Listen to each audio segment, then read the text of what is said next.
Good morning and welcome to Talking Point here on WESN, the content capsule. My name is Keaton Shaw. It is Wednesday, the 1st of June 2022.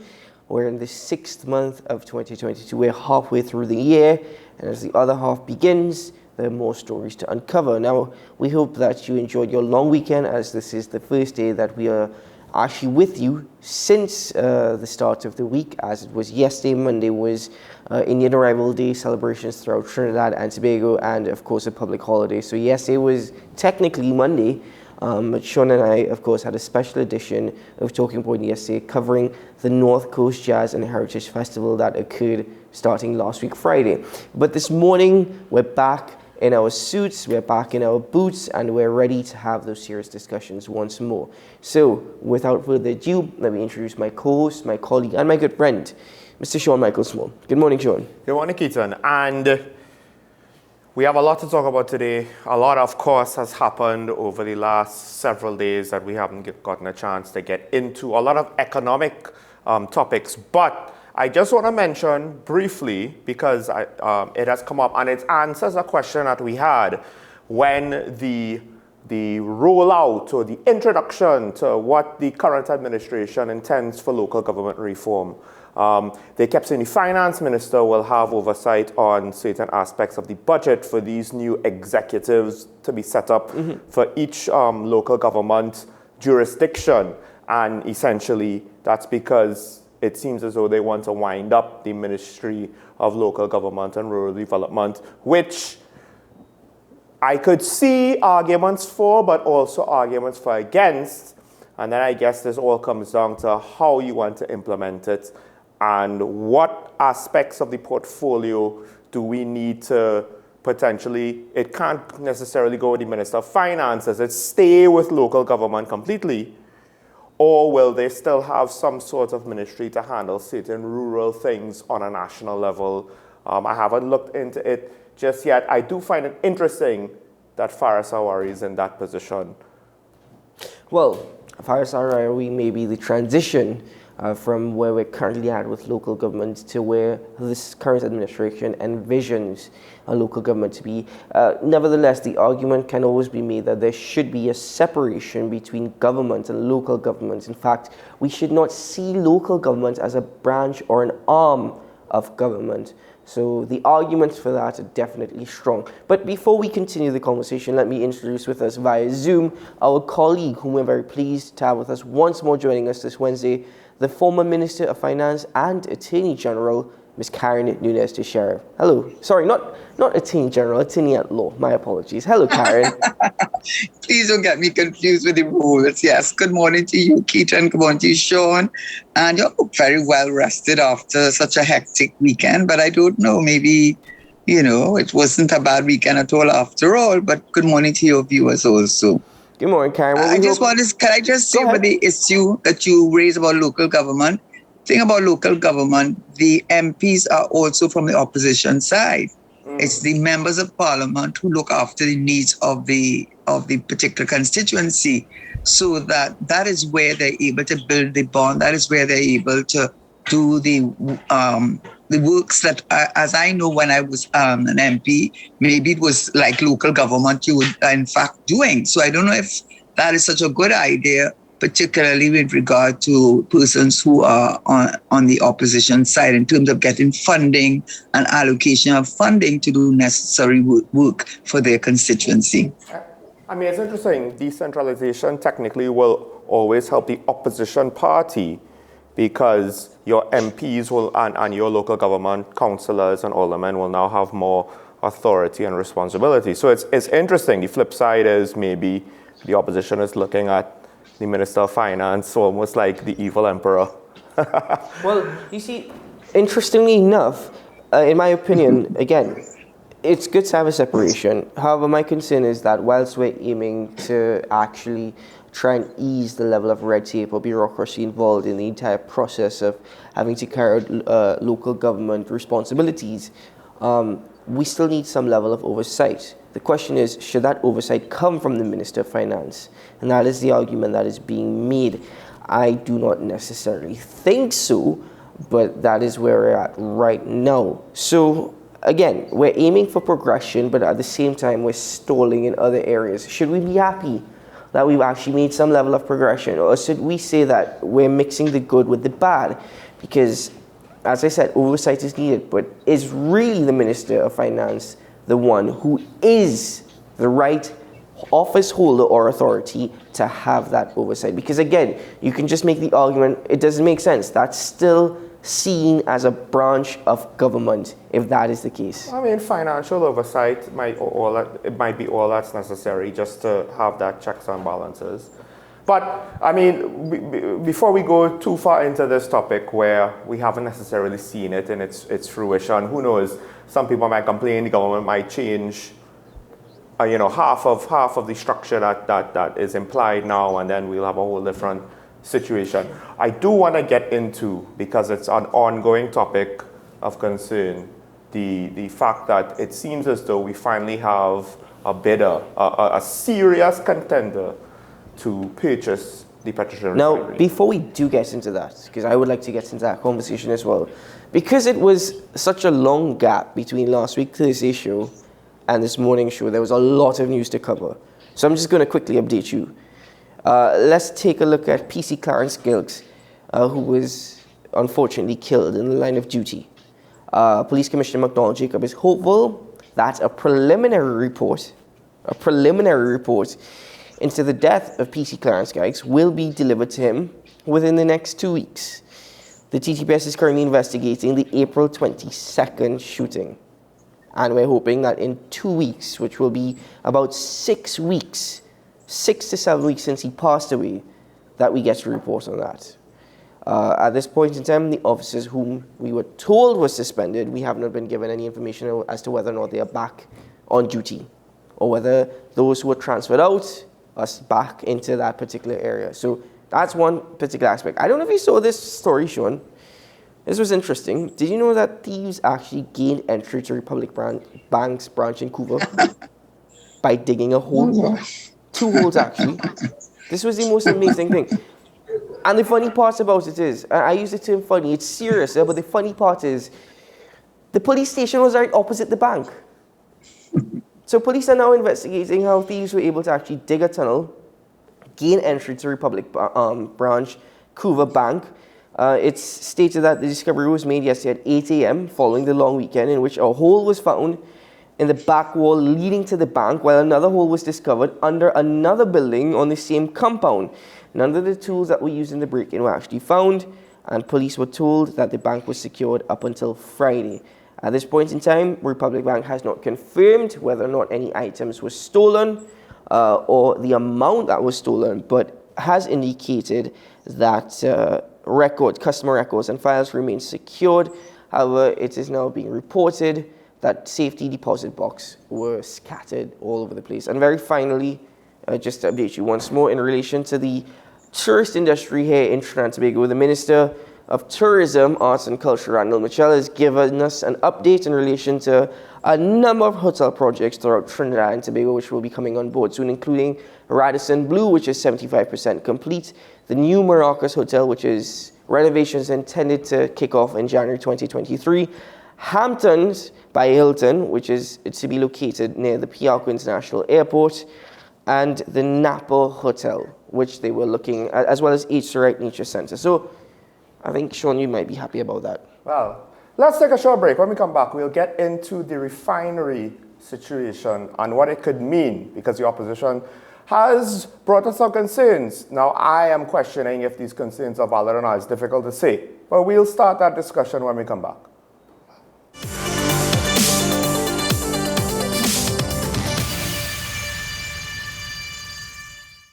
As a mother, convenience is a gift. With so many things to juggle every day, I need ease when doing business. Thanks to eyewearsolutions.com, I can order my contact lenses, solutions, and even sunglasses all on the go. Registering and ordering are easy. Plus, I get delivery right at my door or collect in-store if I choose. eyewearsolutions.com. Now that's convenience in a click. Visit eyewearsolutions.com today and enjoy 15% off your first purchase of contact lenses.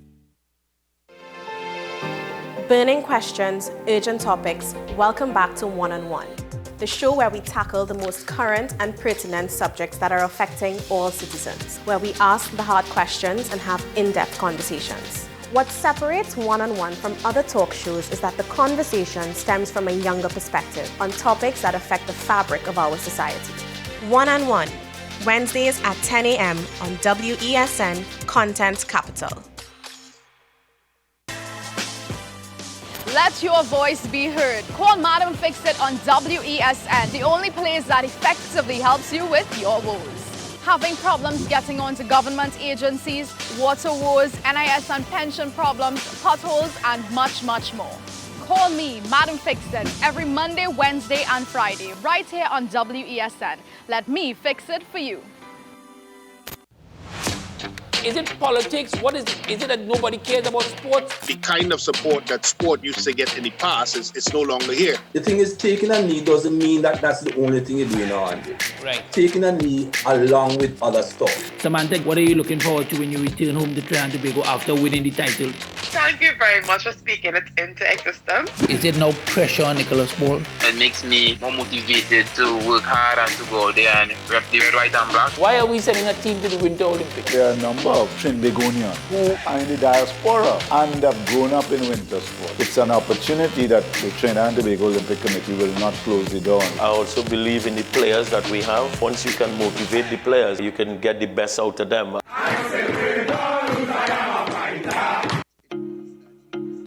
If you live with someone who's tested positive for COVID-19 and has to self-isolate at home, take care of them from a distance and reduce their movement around the house.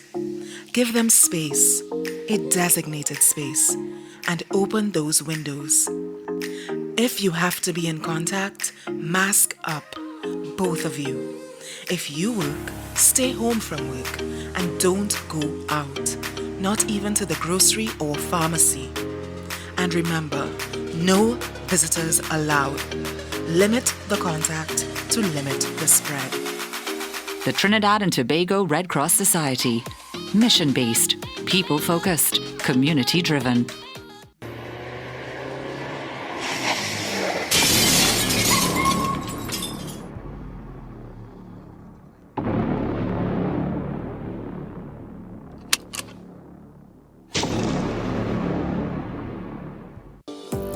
Join me, Sule A. Joseph, as I delve into the day-to-day psychological issues plaguing our society.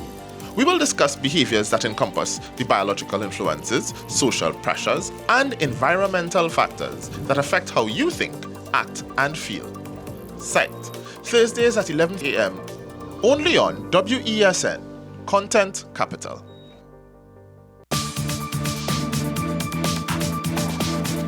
I am Rondell Donowa, attorney at law and host of Strictly Legal on WESN Content Capital. Strictly Legal is a legal program geared towards informing you, the public, of your legal rights, responsibilities, and remedies. So be viewing Thursdays 10 a.m. to 10:30 a.m.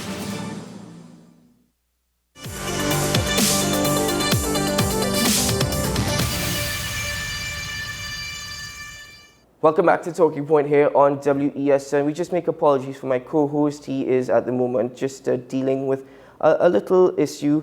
No worries at all. Hopefully he'll be able to join us for the rest of the discussion, but if not, we'll give him his time and we hope you understand. But Karen, we need to get into the discussion of the refinery as mentioned by Sean. But before we do that, I think there was a comment that you wanted to make in relation to the Minister of Tourism, Arts and Culture. Yes. I was very pleased to read in today's papers where he gave a very comprehensive statement regarding the hotels and where the hotels are going to be located and the work is ongoing. Because one of the criticisms that I'm sure others have made, but I certainly made it on another forum, that I felt that his approach to and I don't know what is the reason, the approach seemed to be very scattered. It didn't seem to be cohesive and pulled together in a tight way so that one could not really understand that he was trying to promote tourism and culture. So I was glad to see he went through the hotels. What I would have liked to have seen him do, which is tie in the hotel expansion with the plans of the government to go down the cultural tourism road, because what that would mean is that we don't need hotels just for carnival. We don't need hotels just so persons coming home for Christmas, but because we will have a constant stream of cultural events working, I hope, with community development, that there's a need for these hotels, not just for the carnival, but for all year round. And I wish he had tied in the hotel expansion with his cultural plans. But I was glad to see a comprehensive statement from him with regard to the hotel. So it gives someone a sense of, well, something is going on and there is some structure and plan. Now he needs to connect it with how he intends to use that additional hotel space with the cultural offerings, which will be many, not just carnival and fetes and parties, but the whole span of cultural events, together working, I hope, with community development. I think there's a great opportunity for him to now expand on that. Certainly, well, I agree with you. I can't fault the minister in relation to the details that he would have gone into. I myself was rather surprised, but very much pleased that he listed all the hotels and gave more details in relation to the actual projects. What was curious to me, though, Karen, was that the fact that in the times that we are in, given the economic situation and our foreign direct investment, the mere fact that we will be seeing more international brands establishing themselves here in Trinidad and Tobago. Now, that is a very good sign, but exactly why may that be the case? Is it that we are becoming more of a tourist destination, or is it more the service and business tourism industries that these hotel industries might be focusing on? But this is where I think the minister needs to address that, because as you know, the Ministry of Tourism has been rebranded Tourism and Culture with very good reason, because I don't think there's any Caribbean island that has the mix that we have in terms of steel pan, chutney, calypso, parang. I mean, I could go on and on with the food and drink. So what I think he needed to do more of is connect the expansion of the hotel to the expansion of the cultural component of tourism, whilst he's not going to neglect the other potentials, because they will come as a result.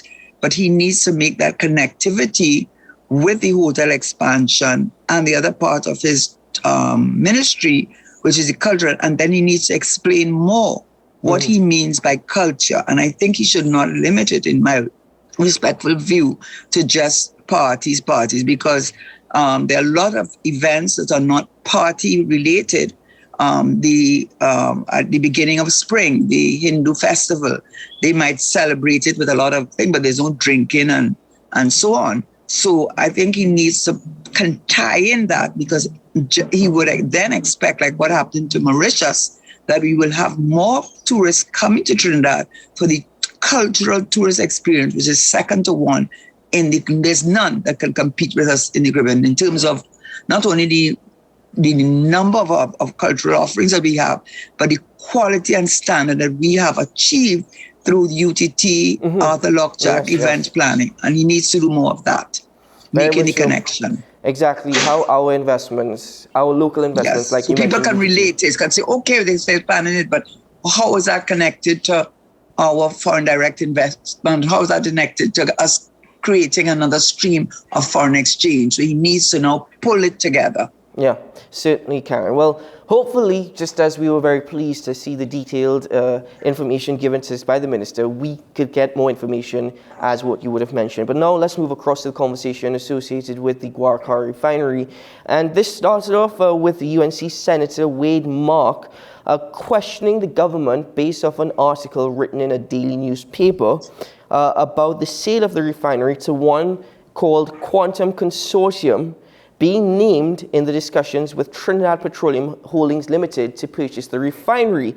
Now, the Prime Minister indicated a couple of weeks ago that a preferred bidder had been identified, but he didn't give much more information on that. However, there was an article in a daily newspaper which named Quantum LLC as being the preferred bidder. Then we heard from the Minister of Energy and Energy Industry, Stuart Young, stating that yes, Quantum has indicated its interest. But interestingly enough, Karen, he also stated that various arms of the United States government have communicated with the minister with respect to Quantum.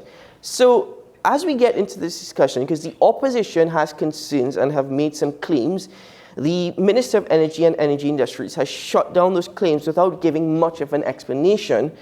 This is an interesting turn of events. This is a company that I've personally never really heard of before, but is now making headlines here in Trinidad and Tobago as being the preferred bidder, as well as with the United States government, arms of the US government, being in communication with the minister over the sale of the refinery. Well, the problem here is, of course, and it comes back to one that I think this government as a rule, as a general rule, has suffered from, which is a lack of transparency and a lot of obfuscation, in my respectful view, and give you tidbits and bits until they're pressured to give more and more. A classic example, although it's not on the point, is who was the senior minister in the room with the president. Yes. You know, all of this intrigue, then with the AV drilling. So there have been so many examples which the government has caused upon its own self in its handling of matters of national interest. And one most recent involved the Minister of Energy, giving the impression that Train 1 was still alive and well, when he knew very well that was not the case. And as he also knew that Train 2 and 3, we do not have any investment, that is Trinidad NGC or Atlantic LNG, except they own the site. And in those two trains, and LNG seems to be outbidding natural gas these days for reasons that we can't go into right now. Mm-hmm. And they have a minimum investment in 4. So they themselves have been guilty of giving information that they're not being forthright. With the Cummins issue, they have not been forthright. And even with this current issue with the sale of the factory, of the refinery, I don't know if you recall, and I will rely on my memory and what was in the newspaper, what came out. I do remember the Prime Minister saying just before the national election, I think invest in his school, some school in South Trinidad, saying that they were ready to sign on the dotted line with the union who had formed themselves into a company. And then it came out that they could not buy because they could not afford to acquire it. And the reason was that the year before, or certainly few months before, under the SBNA government, TPCL, which is the holding company for Guaracara Refinery, Paria, and Heritage, which the government has remained control of, they took out a loan, a bond, and that if any of them, including Guaracara, were to fail or to be in debt, that the holding company, which would include Paria and Heritage, would be liable. And they knew that because it was signed by SBNA government. I got a copy of the actual agreement and the law firm that did it. So I saw it, I've seen it, and I have a copy. Mm-hmm. And so how could the Prime Minister, knowing that, he must have known that, come a few months before the national elections and say he's ready to sign with the union? So it does not inspire confidence. So to answer your question, with Quantum, I went online to see what I could find out about Quantum. But as far as I am aware, I think we have a lot of expertise in the refining business in Trinidad and Tobago. That is why we go to countries like Ghana to offer our expertise, offer our expertise to countries like Guyana. Yes. So the question of expertise and knowledge in the gas industry there's no question that we have it. So what we have to ask, does Quantum have the financial wherewithal? Because that is the reason I understand why the unions, I can't remember the name of the company that they formed, was the reason why they were not able, because they could have secured the financing, but they could not secure that last bit of financing to acquire the refinery. So the question that the government needs to answer, where is Quantum getting the financing to be able to acquire the factory? Because if the union didn't have that, Quantum has it, because it's not a question of expertise. We do have the expertise. Well, the name of the company that was established by the union and its members was Patriotic Energies and Technologies Sorry, Limited. yes, my. No. That's fine because it's been in and out. It's very difficult, especially with all these It's starting to fade. But that's no problem at all, Karen, because let's look at a bit of the positive side in terms of the little information that we have in relation to Quantum LLC. So their CEO, Jeff Myers, has actually been touted in terms of his relationship with other major companies throughout the world, including Cisco Systems, Chem Energy, the University of California, Berkeley Renewable and Appropriate Energy Laboratory, Honeywell, and McDermott and KBR. So that's quite a list there. And interestingly enough, the fact that the minister has indicated that arms of the United States government have been in contact with him, in conversation with him over this potential sale, makes me wonder whether or not they actually have ties to Washington, D.C. So whether or not it's political links, of course, to Washington, D.C. Because it's been stated, again, the very little information that we have, that they are looking to invest roughly $3.5 billion US in Aruba, as well as purchasing, let me just get it right here, the correct information for you, a massive project in Angola in relation to the Soya refinery and spending billions to develop it to meet Standard 5 European Union standards in the oil sector. So potentially, Karen, before we go into the concerns as raised by the opposition, potentially, just based off of this, could this be the change in business and business practices, at least based off of the wonderful resume and CV that we have here, that Trinidad needs? And could we see an independent body operating the refinery, leading to perhaps more efficiency and more profit? Okay, so I will say this: anybody, and if we are here speculating, it's really because we are put in a position to do exactly that. You know, so that if we had more information, and as Patriotic is a classic example of the way in which that was handled and the level of, you know, 1 minute they were getting it, next minute they would, next thing they, and that sort of, and so that doesn't inspire confidence. So when you read out what you read out from Quantum, that can be very carefully worded. It doesn't mean that he was in charge. He worked with them.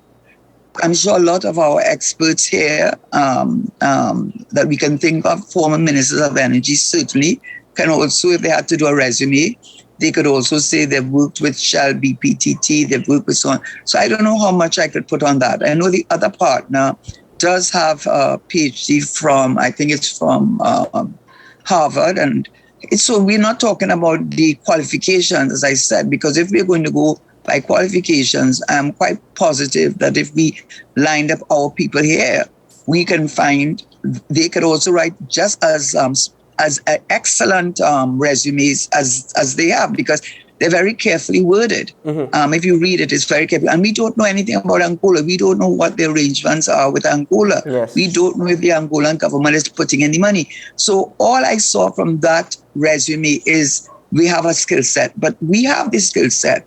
What I'm not seeing and what I'm not hearing is where's the financing coming from. And that is why the heritage deal fell through as far as I understood. So unless the government comes and lets us know where that financing is coming from and whether they will get themselves in the problem with OAS, which they had to pay out nearly $1 billion TT dollars because of a clause on the contract. We can't just take their word. They have shown you cannot take their word. You cannot rely on what, because they say so, it isn't so. We want to see, and it is our energy, it is we do as these minutes. When they're out of government, you know, they go back to be Joe Bloke. You understand? Yes. They are now Joe Bloke, right? So right now, their standing is not based on their ownership of anything, but their standing is based on them being the persons who are looking after our interests. And if you are looking after my interests, I want to know more than the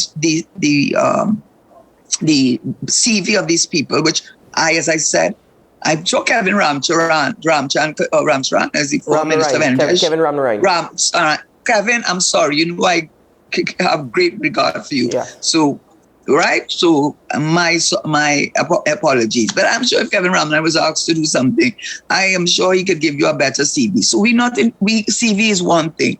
I want to know where the financing is coming from, who is financing it, who are the financial institutions that are financing it, because that is why Heritage, our own locally owned company with all the expertise, did not get the Heritage thing. And I'm not saying that it was wrong or right not to do it, because if you don't have the money, you can't go forward. And TPCL was not prepared to take on the responsibility of a default by a Heritage that would affect Paria and would affect, Patriotic, that would affect Heritage and Paria. And so I want to get that thing. And I'm sorry, ministers, but you all have been less than forthcoming on information. And we have a right. You're doing us a favor. As they say, mind your own business. It is my business. It's the business of every citizen in this country to know what you're doing, because it's our natural gas and it's our oil. When you come out of office, is it your oil? Is it your natural gas? No, it remains that of the citizens. So we as citizens have our right to ask those questions. Well, I certainly agree with you. It is our oil, and we have every right to ask those questions. But my concern now, Karen, is that as I mentioned before, we have very little information on this company and the history of this company. All that I read out for you there was just basic minimum research that I did in terms of what I found. However, there are two partners, huh? There are two partners. Yes, and allegedly those two partners are brothers who are qualified. No. I looked it up. Oh, it is? Yeah, I don't know when I went and looked up Quantum. Sorry, my mistake. But no, that's fine. But then continue with that. If it is that we can't rely on the government, and this is my concern, to give us information, because at this point in time, we're not going to get much information. This is the thing with government business and government business dealings. We get very little information, not only on the companies involved, but at the same time, details of that contract. So if it comes to a point where indeed the sale goes through to this particular company, the minister will stand up in Parliament or hold a press conference in which he will give more details on the company, touting how grand of a company they are, but we might not get actual information in relation to their history, the projects that they have ongoing, their records, and then furthermore, the actual contract of sale. So I'm not expecting that to happen anytime soon. My concern is that we're speculating because the refinery belongs to the taxpayers of Trinidad and Tobago, the people of Trinidad and Tobago, our forefathers and the future children of Trinidad and Tobago. That's who it belongs to. But at the end of it all, if we cannot rely on the government to give us the information, who do we turn to? Where do we go? Because again, as much as I try to do research on the company, I can't get much information. And that is where the concerns of the opposition come in now. Now, people may get frustrated and say that the opposition only wants to block everything. But you cannot argue the fact that they are playing their role as an opposition in raising these issues. And one of the issues that Senator Wade Mark raised is that according to the California State Registry, at least this is the research that he did now, the company was owned by two brothers who are qualified electricians and who are also own Quantum Electrical Contracting Company. Two companies carrying the same name were also found to be registered in Texas. These two companies are Quantum Angola Consortium LLC and Quantum Aruba Consortium LLC, both registered by the same agent and attached to a house in Texas. And interestingly enough, Karen, the senator came with a photo of the alleged house, which is deemed as the headquarters of this company. Now, this sounds all too familiar because I believe with the purchasing of a particular ferry here in Trinidad, we actually couldn't find the headquarters of the company that was selling us the boat. In fact, when you did your research, it was to an empty office that had been recently rented out. So this is sounding all too familiar again, and this is where we now take a twist.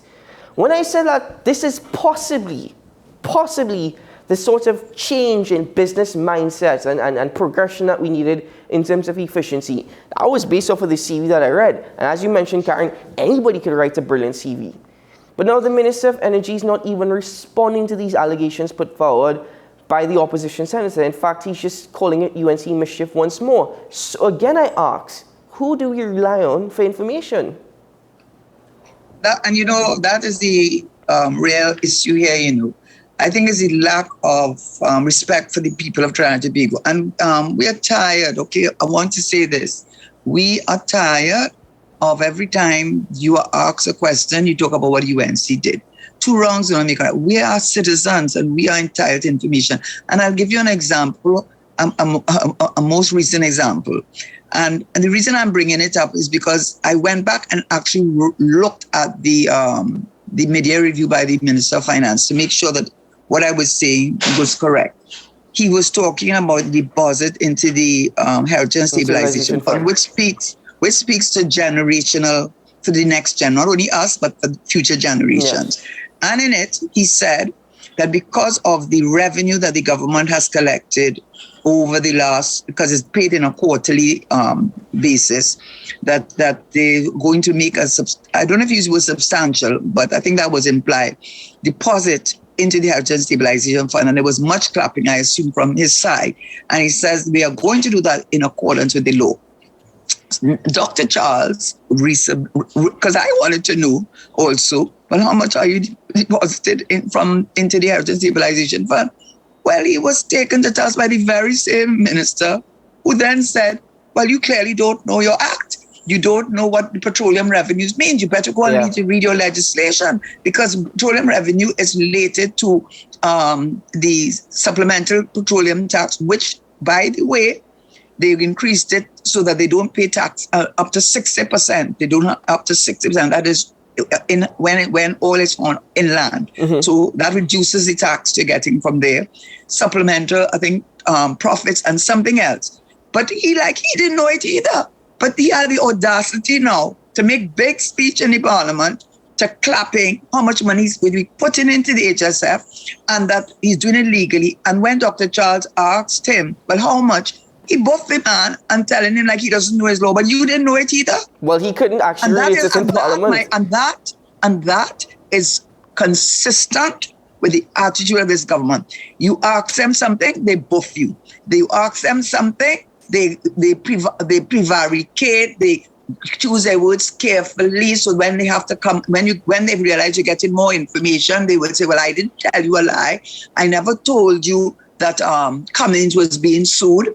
He's not a party before the court. No, he's not a party. But his 3 companies are the parties which the court has made a production order against. Yes. That is who. And it appears to me, not that I want to be going offline, but it appears to me that having made the production orders, that those orders were complied with, except the 3 companies that are owned by Cummins. So Cummins is not before the court, but his companies are. So that is plain smart with stupidness.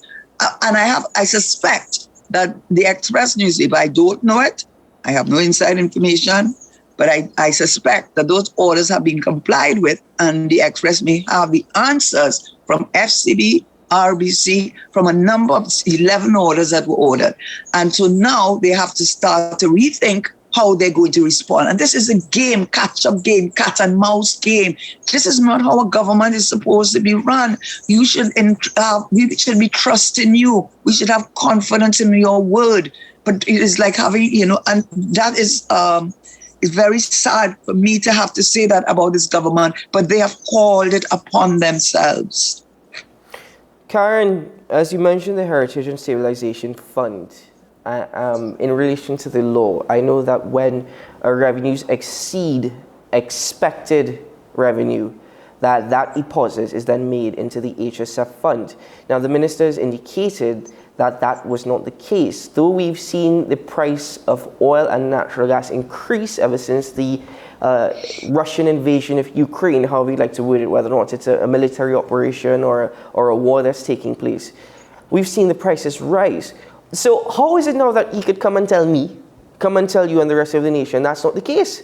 When all along... Okay, I want to correct something first. Correct me. Yes. No, what I say, not you, but I want to correct something, because even for myself, because I know everybody talks about the Ukraine war, and it has played a significant role. In fact, what is happening now, it seems that there's more demand for LNG rather than natural gas, because they're trying to move away from dependence on natural gas. But the prices started rising in October. So I went and checked my data to see why that was. It said, one, OPEC and its affiliates withdrew 1 million barrels per day of the oil. Secondly, the Hurricane Anna that hit United States created a higher demand for natural gas.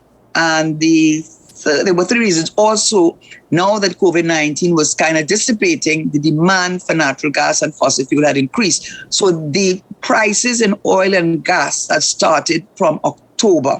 Let me just say that up front. Yes. The war in Ukraine, which started in February, just even made it an even more critical situation. So we got that. And to be fair to the minister, he did say that in September, who could have thought that by October, prices of oil and gas would have risen? So he did admit that the prices of oil and gas did start rising from that time. But to answer your question more directly, he said it fell $103 million short of what would be required to make the deposit. Now, according to the legislation, it's either 12 or 13, it says every quarter, if the budgeted price for the petroleum, and I think they define petroleum not only as oil, but also as natural gas, is 10% more than the budgeted price, then no less than 60% of that excess revenue is to be deposited, transferred from the consolidated fund into the Heritage and Stabilization Fund. The issue, of course, was, and which is why the minister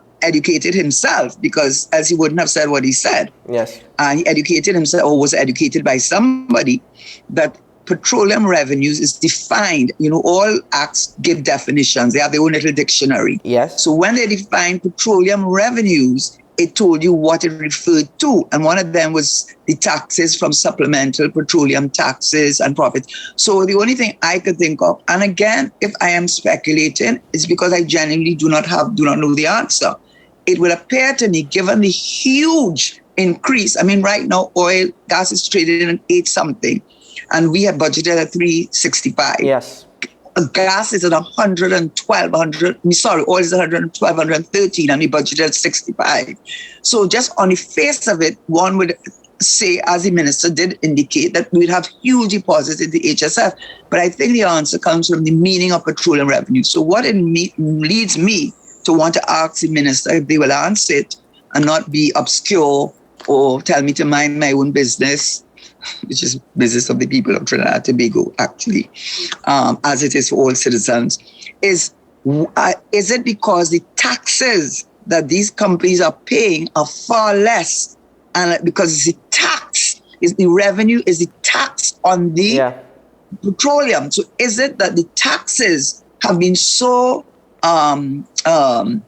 reduced for these companies that they're paying less taxes, and because they're paying less taxes, when you look at what is the meaning of petroleum revenue, you are getting less, even though, in fact, oil and gas prices are going through the roof. So all I'm asking the minister, since he brought it up in his mid-year review, and he is the one that said he was going to deposit money into the HSF in accordance with the law, he's the one that said it, I would like him to please, without obfuscation, without telling me I'm stupid, without telling me to mind my own business, if he will tell the citizens of this country how it is that the petroleum revenue, as defined in the Act, why are we $103 million less than what is required when oil and gas prices are going to the window? When a few years back, that would have been a given that would have happened.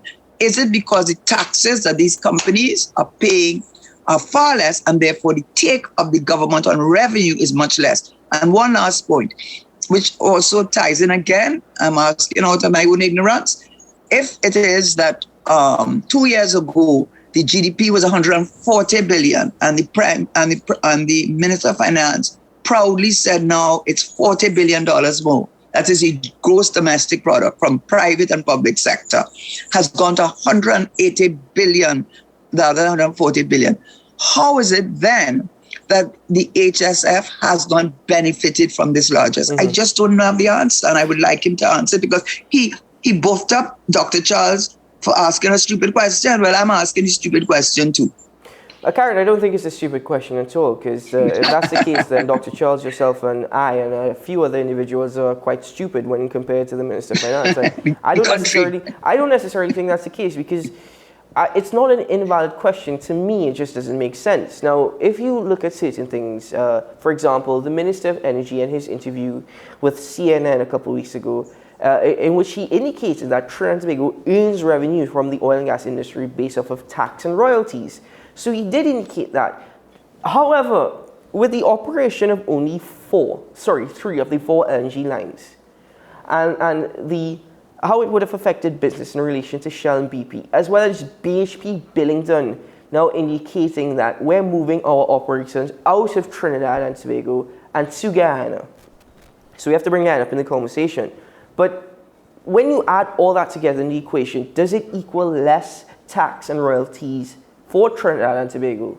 And then does what the minister's saying actually make sense? Up until this point, it really hasn't. But I think I'm just trying to find excuses as an explanation for the minister. Am I unreasonable in making that suggestion? This is unfortunate that we are spending this time on the show having to do that. But we're doing that because we are asking relevant questions. Now, we know that production, as usual, I mean, with all due respect to the Minister of Finance, he's a very optimistic individual, but that optimism is not a good thing for a country when you're trying to build confidence. Because if I want to invest in this country, I certainly want to have confidence in what the Minister of Finance has to say. And we certainly want Standard & Poor's and Moody's to upgrade our investment, our bond, the grading they give to our bonds, so that you have to be very careful in making statements almost on a yearly basis that exceeds the production levels. So I don't know if it is that part of it is tied up into production levels, because certainly the production levels have not been, they did not reach the level that he had projected, but the oil prices and gas prices went right through the roof. And also, too, I do not think the petrochemical like ammonia, methanol, and urea, which prices have gone through the roof, also are included in the definition of petroleum. So those are petroleum byproducts. So I think the Prime Minister, instead of buffing, using a colloquialism, rebuking the Member of Parliament for Dr. Charles, who I do not know and I have no allegiance whatsoever to him.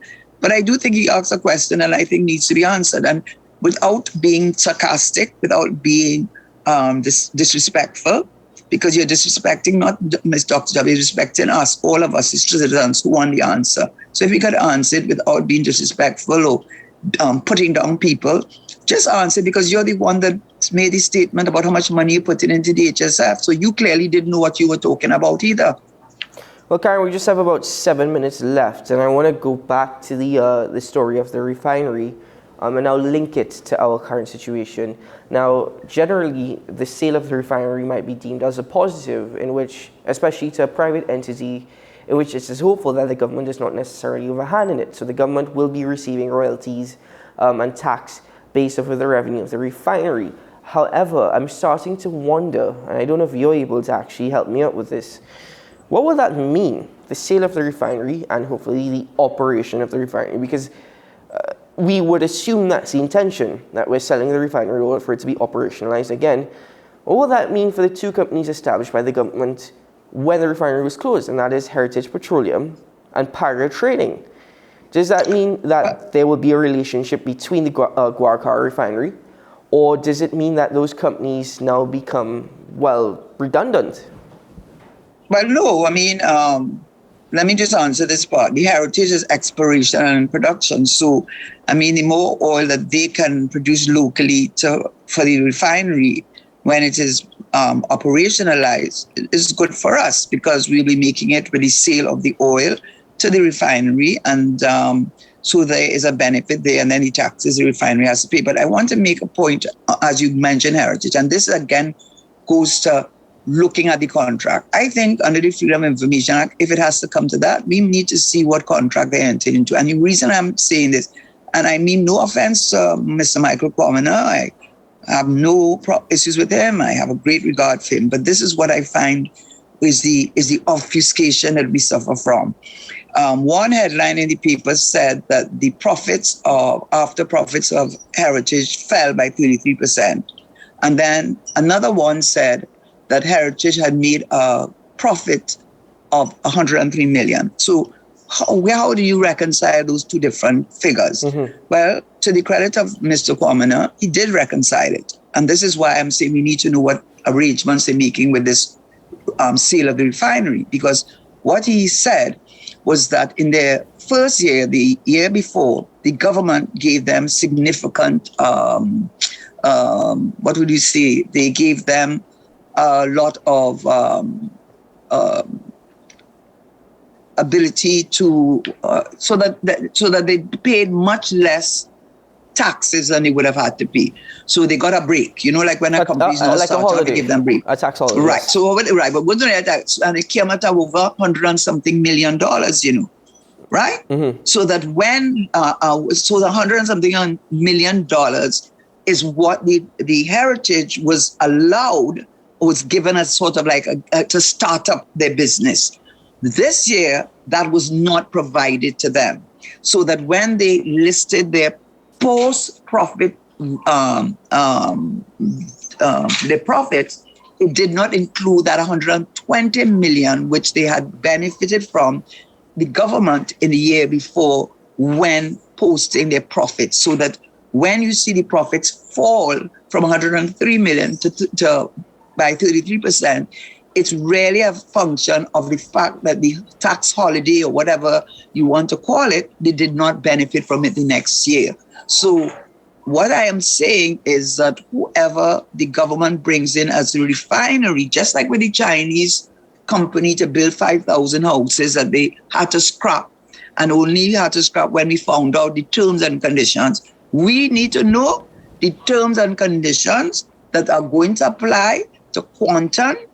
And we also need to know the financial viability of Quantum because I bet if I go on BP site, I bet if I go on any of the other major players in the oil industry, I will find something. I might write 10, 20 minutes. They might send me to this and send me to that and send me to their financials for year 2020 and their financials in 2019 because they're a publicly traded company.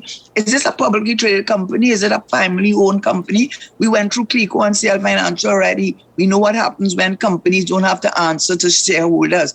So I want to know what people like BP, companies like BPTT have had to disclose to the public because their shareholders in England or Holland or wherever their shareholders are demand to have that information. And we, as shareholders in our oil and gas, demand to know who Quantum is, who is financing Quantum, where that financing is coming from, and what are the terms and conditions of that financing.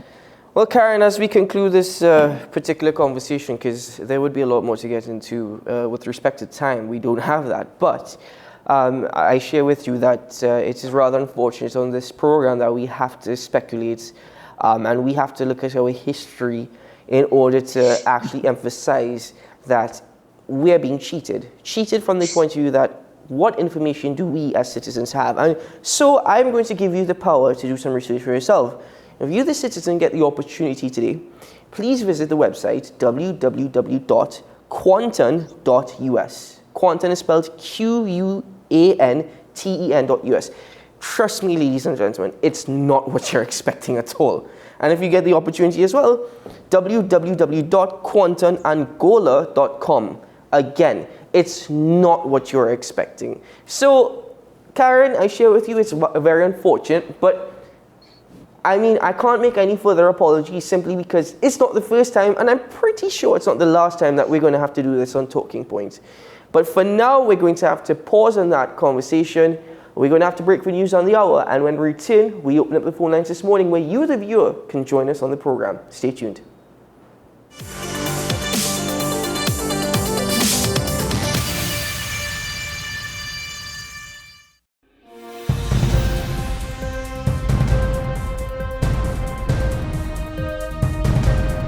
Seven is out. All day is in.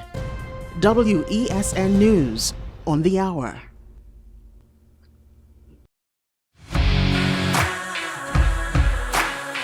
Every day, we communicate through stories. Stories of ourselves, our challenges, our goals, our experiences, and our aspirations.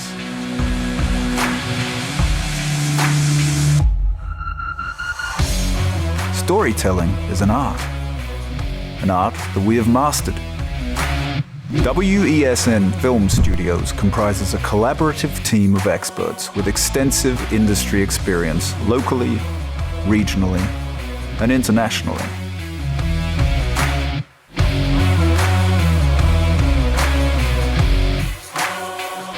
The ability of your business to successfully communicate with your preferred audience depends on the strength of the stories you tell. Your vision should be communicated in a high-quality, professional, and creative way.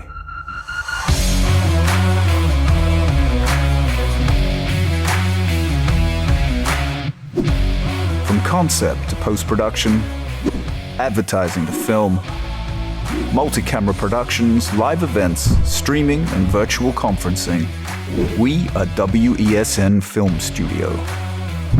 Let your own unique voice be heard and your vision realized.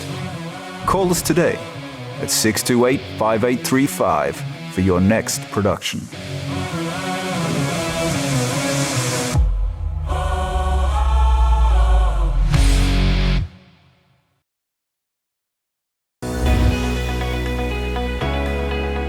In this season, we talk more about health, wellness, and everything in between.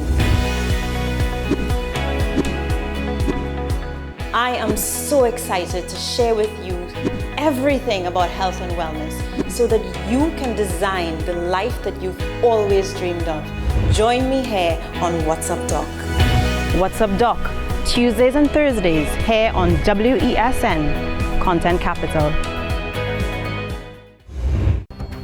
The issue, the continued rise in the price of flour and its impact on the cost of living in Trinidad and Tobago. How should we go about it? I want to ask you what has been revealed to you about the state of vulnerability in the country because of this exercise and because of what we're going through. Is the government losing the war on the vaccine front? The discussion should revolve around the common good for the greatest number of people in Trinidad and Tobago. How do we inculcate a sense of respect and regard for people who may not be of your own political ilk or persuasion? The communities are now being used by political opportunists. So when the tables are turned, it's the same way. Okay, this has been 10 Questions. I'm Andy Johnson, and we'll see you next time.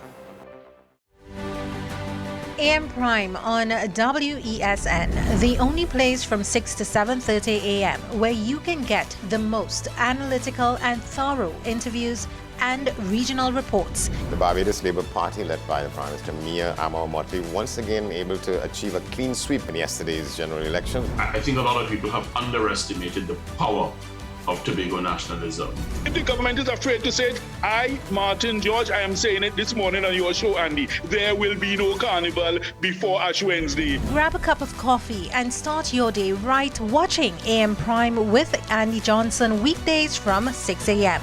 Only on your content capital, WESN. Burning questions, urgent topics. Welcome back to One on One, the show where we tackle the most current and pertinent subjects that are affecting all citizens, where we ask the hard questions and have in-depth conversations. What separates One on One from other talk shows is that the conversation stems from a younger perspective on topics that affect the fabric of our society. One on One, Wednesdays at 10 a.m. on WESN Content Capital.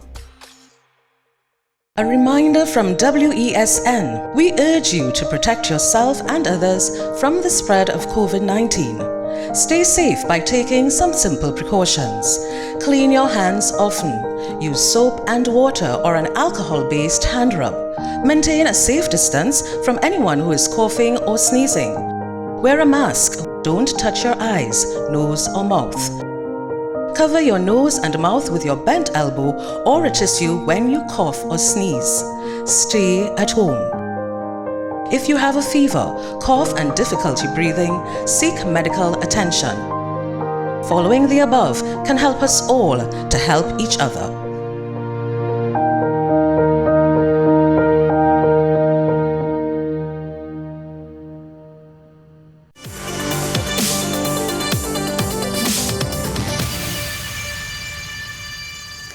Welcome back to Talking Point. Thank you for staying with us. Okay, folks, this morning we're going to open up the phone lines. We have one number working with us, so if I ask you to be very brief, I hope you would understand, as we do not have both phone lines to accommodate the traffic. 623-9376, the number is on your screen. Call in and join us on the program. And Ms. Karen Nunes-Teixeira is with us this morning.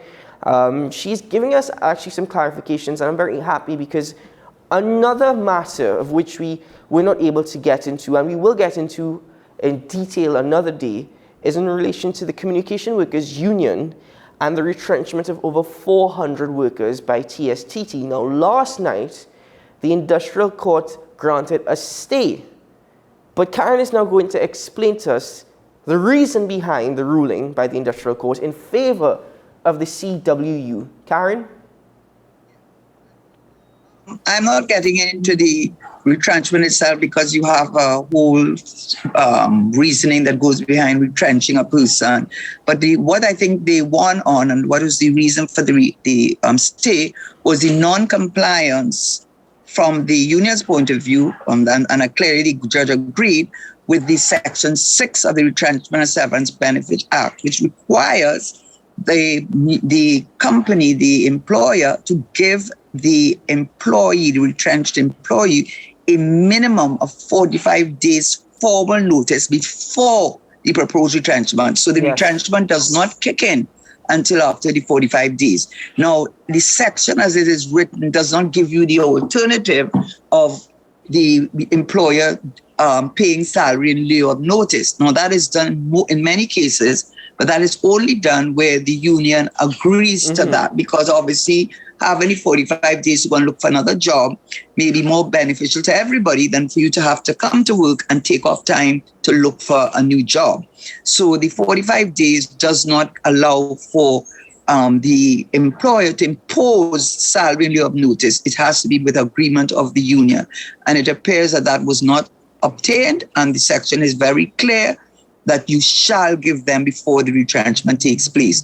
There are extenuating circumstances, but they're very exceptional. And there's a case called Diamond Tex, which I had read, and where they did not give the 45 days notice, but the reasoning was so weak that the Court of Appeal, where the matter went to, the appeal by Diamond Tex failed. So I think that is the issue here, not the retrenchment itself, but the process, starting with the notice of 45 days before you start the retrenchment. Well, this is the argument on the part of the CWU. It's indicating that it does not go with best practices within the industry. And furthermore, it's absolutely insulting. What they're indicating is that, the union, need I say, represents 376 workers of the total of 468 that were given retrenchment notices. The CWU is arguing that they should be allowed to work for those 45 days, as Karen would have mentioned. In other words, do not give us notice of retrenchment and pay us in lieu of those 45 days. We should be able to work. And the court, Karen, has now instructed those 376 workers to actually show up for work this morning. So, if they wish. Yes. Because what they're saying is you're making a unilateral decision. It's come by the COVID-19.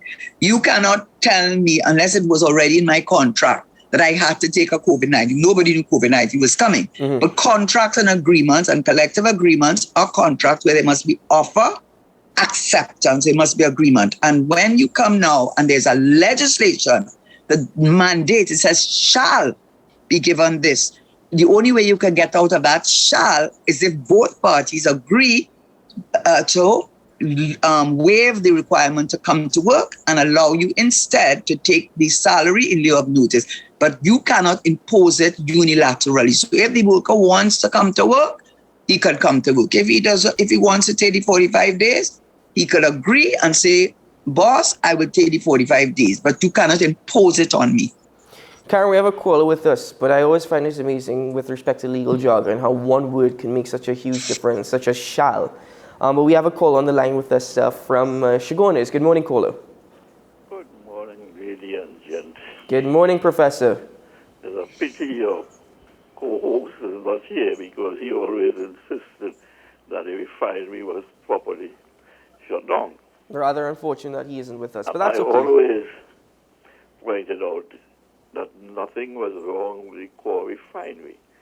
The problem was the gas to liquid plants and the other plants that the government brought in. Even the Prime Minister himself said these were brought in to cost billions of dollars, and there was massive overruns, right, into hundreds of percentage. And that is why the key piece of evidence that I have, the permanent secretary in the Ministry of Energy, an expert in petroleum engineering who came up through the ranks, who lectures in UV in petroleum engineering, was transferred out of the ministry to the Ministry of Works. What he's doing there. I have no counter to that. And the quotation of how much was losing for every gallon or barrel of oil projected was including the loss attributable to those plants. Any questions, gentlemen? No, Professor. I have not. Yeah, that's an opinion you have too. That's not an opinion. I am stating what I consider to be facts. If you say it's wrong, right. Well, you know what? Tell me you know it's what? wrong. But that, okay, what I will say to you in response. Opinion and okay, what I'll say to you all in right, response. thank you, Professor. Thank you, Professor. Thank you. Have a good day. Have a good day. Bring the evidence. Yeah, no, it's not that. I always enjoy hearing from Professor because I know it's always going to be an interesting call. But Professor, you kind of were the cause of your own counter argument when you said, I consider this to be fact. I consider this in itself as an opinion, sir. So, I hear you, but, everybody has their opinion. Just as how my co-host, as you would have mentioned, his opinion in relation to the refineries, that it was done the wrong way. But nevertheless, we can all have our arguments. That's what the program's about. We all have different perspectives, and we can share in that. Back to the conversation now, Karen, in relation to the arguments put forward by the CWU. Now, the court ruled in favor of the CWU. It's been stated that the next hearing will be June 14th. In the meantime, TSTT does not have the power to act. Or if you can correct me on this, could TSTT now give retrenchment letters indicating that 45 days from this date, let's say from this morning, even though the ruling was last night, 45 days from this date, retrenchment will take place? Well, yes, they can give notice of retrenchment now in compliance with law, I would imagine. And one of the things that you have to do in giving a notice of retrenchment, you have to give the reason. So it's not just good enough to say surplus of labor. One of the things they will argue is that the notice of retrenchment and of proposed retrenchment, because you're not retrenched as yet, we're telling you we're going to retrench you. And once the 45 days elapses, then the retrenchment takes effect and we apply the formula that's set out in the collective agreement, which will obviously, I assume, will be far more generous than what the legislation requires, because the legislation gives a minimum. So yes, they would need to do that. But right now, the court has put it on hold. And so I suspect that even if they try to do that, I'm not quite sure that they can. I don't know exactly what the wording of the order from the court was, or nor the judgment of the court. So I don't know if the court said, we'll wait until June, revisit this, and then we start the process all over again. Because at this point in time, you are required to give all the workers notice. And for one to come and one to go, I'm not quite sure. So I have not read the judgment. That's and I'm playing it safe as a lawyer. I haven't read the judgment. I totally understand, Karen. But overall, ladies and gentlemen, I can simply make the argument that TSTT themselves are not aware, and TSTT themselves are acting with a blind eye. If the Act states that, and as Karen pointed out, there are exceptions, right? But if the Act states that you have to give notice of 45 days and salary cannot be paid in lieu of those 45 days, you have to question yourself, what was TSTT thinking? Exactly what were they acting on? Well, to be fair, let me just say the exception I was referring to is not giving the 45 days notice. And Diamond Tex was about that. But it is more the practice that one accepts and negotiates with the union that they would take the salary in lieu of notice. It's a very common practice. So it is not that it can't be done, but you have to get agreement. And I suspect, apart from the legislation, their collective agreement makes that provision. So they may be in breach of the law, which is higher than the agreement, or they may be in breach of the agreement itself. So it is perhaps the employer may have felt, well, who wouldn't want to take 45 days salary in lieu of notice, because then they can go ahead and look for a new job. But then I suppose the worker may say, well, if I take this salary in lieu of notice, it is almost an acceptance on my part that I have accepted that I have been retrenched. And they may very well want to argue that the retrenchment is invalid. So I don't know enough of the case, so that might be the position they have taken. But I'm sure you get somebody from CWU and they will give you a better reasoning as to why they have taken that position. Well, we do hope to have Mr. Clyde Elder joining us on tomorrow morning's program to speak more on this. But to give you TSTT's side, TSTT released yesterday information indicating that the majority state-owned company announced restructuring exercises, stating that 468 employees had received retrenchment notices, and of this number, 403 were employees comprising of a mix of junior and senior staff and estate police officers, in keeping in line with the collective agreements with their representative unions. Now, we're already seeing that that may not be the case, and as according to the Industrial Court, that is not the case here. Each receives a payment in lieu of the regulatory 45 days notice. TSTT themselves indicates a regulatory 45 days notice. On January 17th, 2022, TSTT invited its employee representative unions to consultations regarding the proposed restructuring and refinement of its operating business model. TSTT has indicated the reason is urgent and critical, as it is a matter of survival for the state entity, necessitated both by the impact of challenging economic conditions brought on by the COVID-19 pandemic and the drastic effect of changes in technology on the company's operations and performance. That's basically right there. We do understand COVID-19. This was happening before COVID-19, though, by the way, in relation to the operations of TSTT. But the COVID-19 pandemic and the economic challenges associated with COVID-19 only compounded those further. However, in relation to challenges with technology, I don't necessarily see the argument on the part of TSTT that they made efforts to invest in new technologies over the last few years. The best thing that could have happened for TSTT was all these other competitors coming into the market here in Trinidad and Tobago.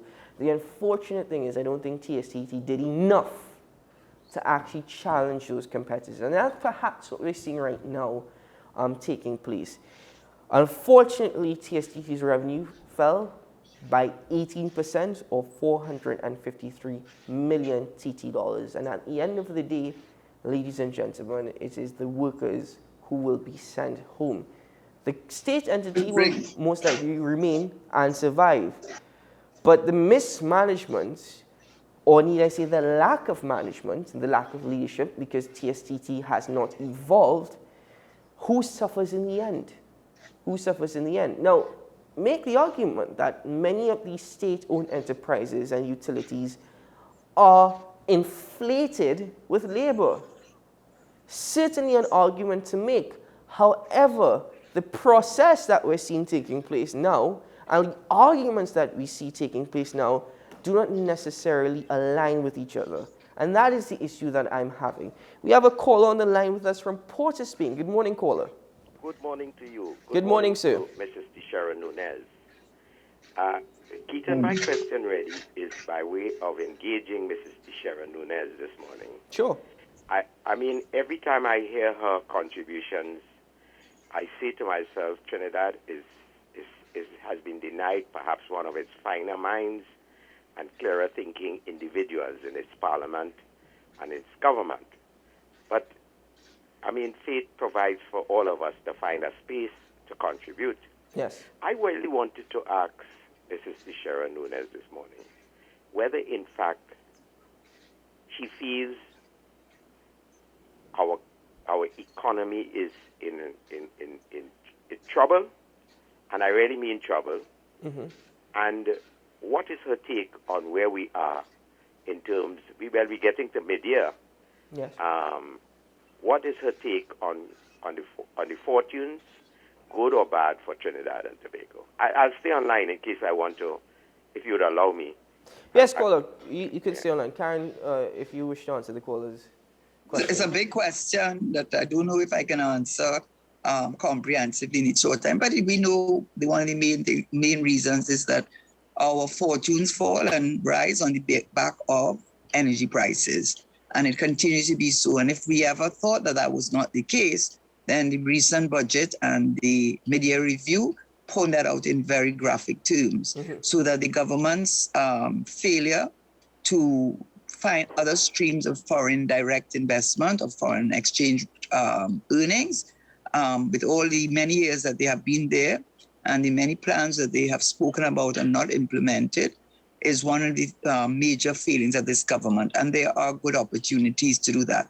Another big issue, which I think the minister tried to downplay, but the IMF did not. And I went to the CSO website, and I will tell you that the staff, they were very helpful to me when I did visit them about 2 weeks ago.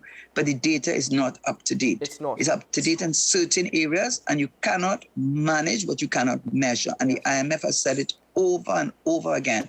And I think it is deliberate, to be very honest. And one of the things that I think that we need in order to move forward and become a successful economy, we need to make sure that all of us in this country get a share, are able to share in the wealth of this country. And what I mean by that, I believe that those at the top, whatever percent you want to call, they have been given, as should be, to encourage them with the various procurement, which I still have great problems with, the private-public partnership, which on the face of it looks like a good thing, the red tape that caused a young man to move his business from Trinidad to Jamaica, where it takes 3 days to set up a business, and where the corruption perception index includes bureaucracy and red tape as one of the causes of corruption in the public sector. Yes. That has not been dealt with, and I feel it as Dr. Tiwari, I hope he doesn't mind me saying this, but he was talking about about crime, and he said it's almost as if it is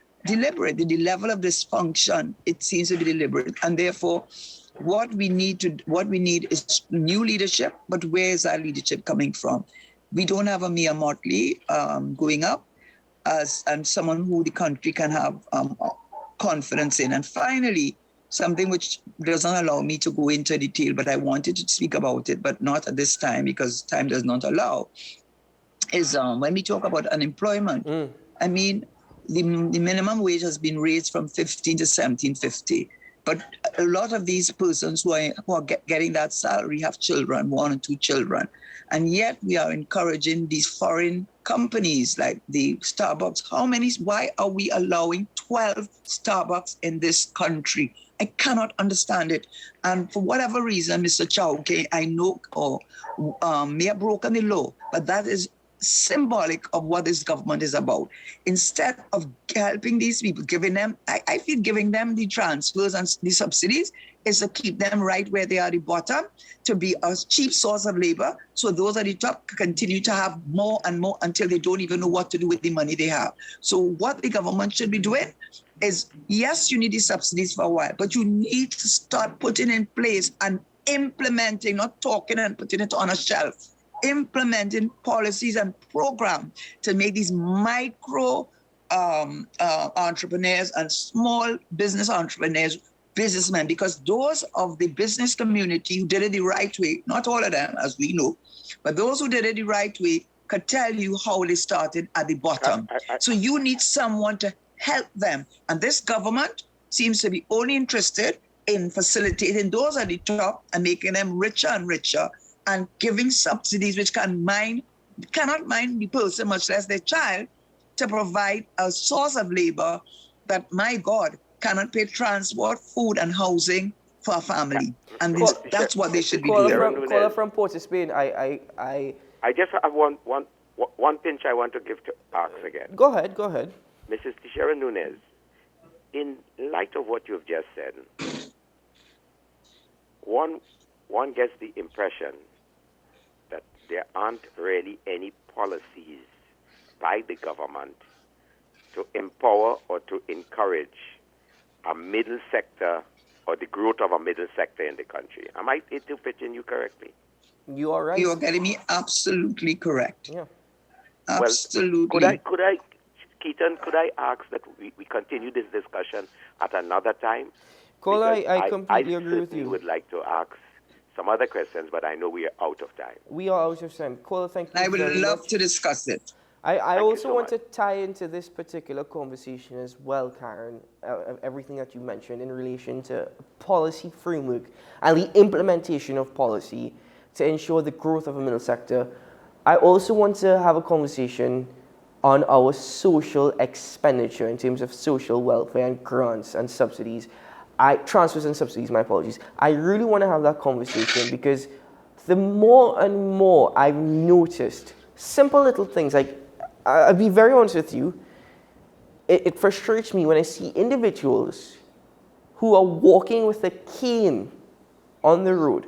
They're walking with a cane because just by walking with that cane, they can walk into a Ministry of Social Development, Family Services office and be granted welfare based off of that disability grant. But when they walk out, and I've witnessed this on 2 occasions, 2 different individuals, they are very much able to work. They are able to make a contribution to society. And I would like to have a conversation on that as well as how we can fix that to ensure that there's no dependence upon the state, but there's in fact individuals contributing towards the state. And in return, we can only hope that the state serves them in the way that is necessary. But and Keaton, may I just say that the stimulus package that the Biden paid, a lot of people did not go back out to work because the difference between their minimum wage and the stimulus, which you could call a transfer and subsidy, wasn't enough for them to go back out to work. So it's a human condition. And I just want to make one last point.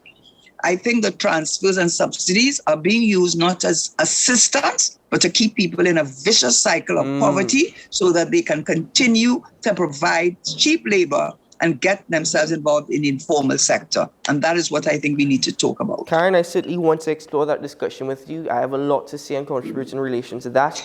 Unfortunately, we're going to have to pause there for now. But thank you very much. And I do very much share with what the caller from Port of Spain indicated, that when we hear you speak and you analyze in depth as the way that you usually do, we certainly are deprived of one of the brighter minds that Trinidad really needs at this point in time. But Karen, thank you very much for your contribution and for your time, for your knowledge in educating us here this morning, giving us more explanation, because put it this way, we don't get it from those who are actually within office, so we need it from those with the experience, the knowledge and the expertise. Thank you, Karen. Thank you for having me, and have a good week, rest of the week, and thank you for your viewers and your listeners. And to Mr. Last caller, I never wanted to correct him, but it is Nunez Teixeira. And why is Nunez Teixeira? Because I'm a Nunez, and I want to make sure that people know that I am from the Nunez family. So that no offense to my husband and the Teixeiras, but I am proud to be a Nunez. I always wondered why they refer to you as Teixeira Nunez. But anyway, folks, thank you very much for joining us this morning. We hope that we were able to share with you some more information and give you some more detail, a better understanding as to where we're at and where we're heading. Once more, my co-host will be joining us hopefully again tomorrow. But at this particular point, I wish everybody a very good day, a great month ahead. It's the first day of June. Let's hope this month was better than the last, and let's hope things start picking up a bit more. But for now, on behalf of my co-host, always be your brother's keeper. And at the end of it all, remember, today is a good day to have a good day. We'll see you again tomorrow morning. Bye-bye.